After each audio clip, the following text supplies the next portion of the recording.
topographe. Pour beaucoup de gens en Côte d'Ivoire, ce mot rime avec fendeur du terrain ou complice en acte foncier. Et je comprends pourquoi. Mais aujourd'hui, je vais te montrer ce qu'est vraiment ce métier et pourquoi ce préjugé fait justement du tort aux vrais professionnels. Salut, moi c'est Ibra, je suis étudiant en deuxième année de génie civil, option géomètre topographe. Et oui, c'est ce qu'on dit de ce métier ici. Aujourd'hui, dans cette vidéo, je vais te montrer ce qu'on fait réellement. La différence entre un géomètre topographe et les gens derrière ces arnaques fonciers. Et comment te protéger si un jour tu décides d'acheter un terrain. Alors, clarifie un point important. Un géomètre topographe, c'est un professionnel qui a suivi des études techniques précises comme moi en ce moment. Et pour exercer en tant que géomètre expert en Côte d'Ivoire, il faut être agréé et inscrit à l'ordre des géomètres experts de la Côte d'Ivoire, l'OGC. Cet ordre existe depuis 1970 et est encadré par la loi. Aujourd'hui, il y a une cinquantaine de géomètres experts agréés dans tous les pays, avec plus d'une centaine de bureaux répartis sur tout le territoire.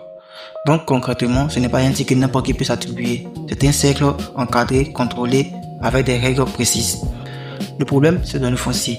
Il y a des gens qui n'ont aucune formation, aucun agrément et qui se présentent quand même comme géomètres ou qui collaborent avec des vendeurs de terrains douteux pour donner un air officiel à des dossiers qui ne le sont pas.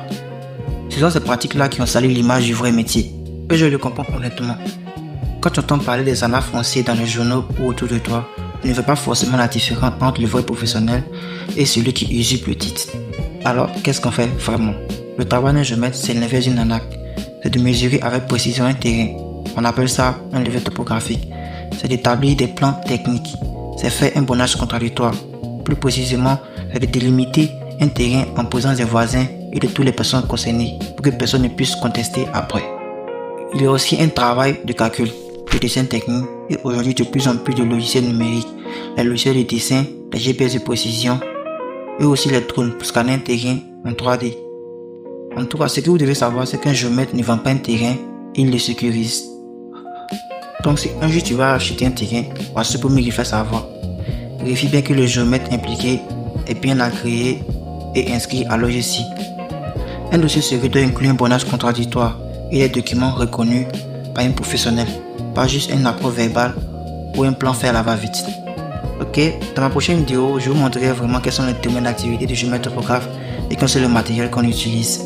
Alors, si cette vidéo t'a plu, n'hésite pas à t'abonner et à liker la vidéo. Ça m'aidera vraiment à faire connaître ce métier et à le montrer tel qu'il est et non tel qu'on imagine.